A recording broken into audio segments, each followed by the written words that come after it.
What if one of the greatest albums of all time came out today? Would Dark Side of the Moon by Pink Floyd still take over the world? Or would it get lost in the endless sea of streaming playlists and TikTok clips? That's the question I want to answer. And to figure this out, we need to look at three things: the world when it came out in 1973, the music industry today, and what part of this album would still connect with people now. I only own this album on CD, so let's take a look at it first.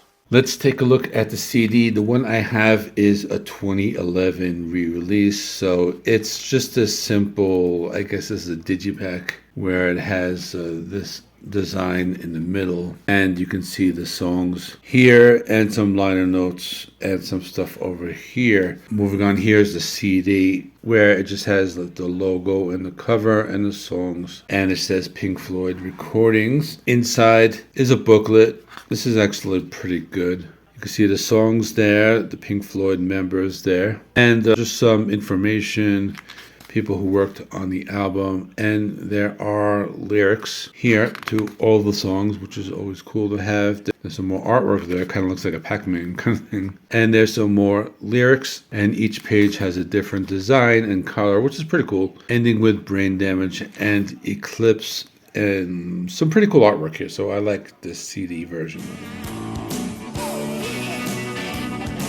To understand today, we have to go back to where it all started. In 1973, music looked very different. People bought vinyl records and actually sat down to listen to them start to finish. Rock bands were the biggest thing on the planet. Concept albums weren't strange, they were celebrated. When Pink Floyd released Dark Side of the Moon, it wasn't just another rock album. It was a carefully crafted journey, one continuous piece of music that explored life, death, time, greed, and madness. And here's the thing, people wanted that. Listeners in the 70s were open to long songs, deep lyrics, and experimental sounds. Dark Side didn't feel out of place, it felt like the future. Now, fast forward to today. Everything has changed. We live in a world ruled by streaming, Spotify, Apple Music, YouTube. This is how people hear music.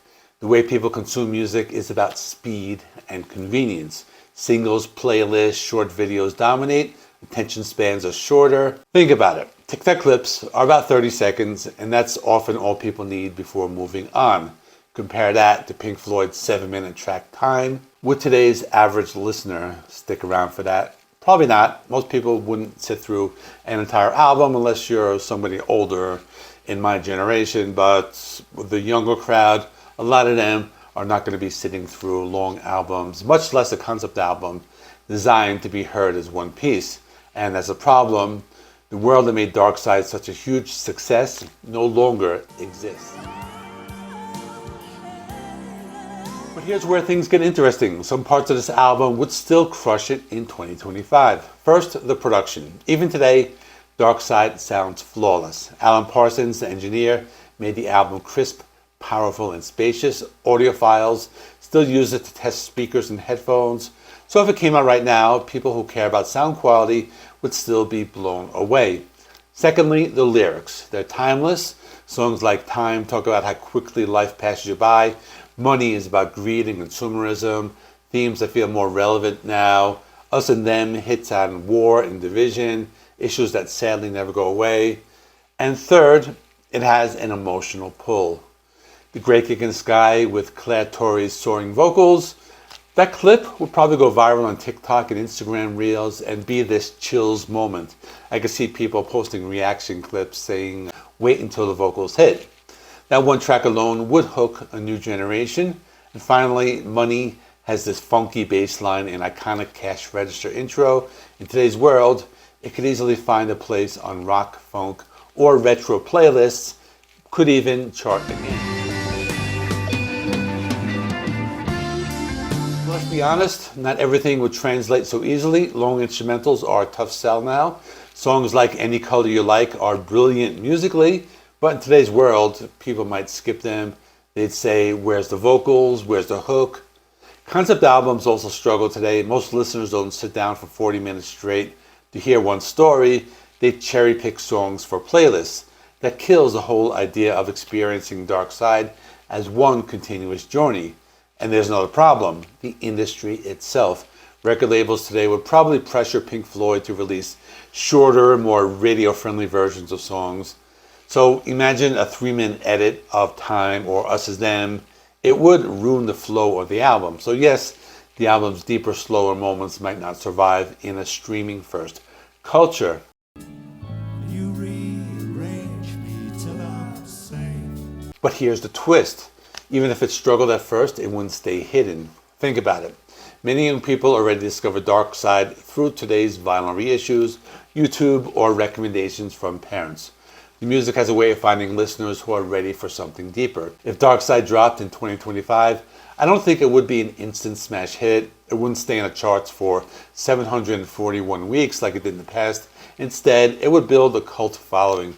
People who wanted more disposable pop would find it, share it, and grow it into a phenomenon over time. In other words, it might not dominate the mainstream, but would still be legendary because true art always finds a way to survive. So here's the real question, would we even notice it? The truth is, today's music world moves so fast that something as bold as Dark Side might slip through the cracks. But that's also what would make it stand out. In a world of 3-minute singles, a 40-minute journey about life and death would feel like rebellion. Let's not forget, people are actually craving authenticity.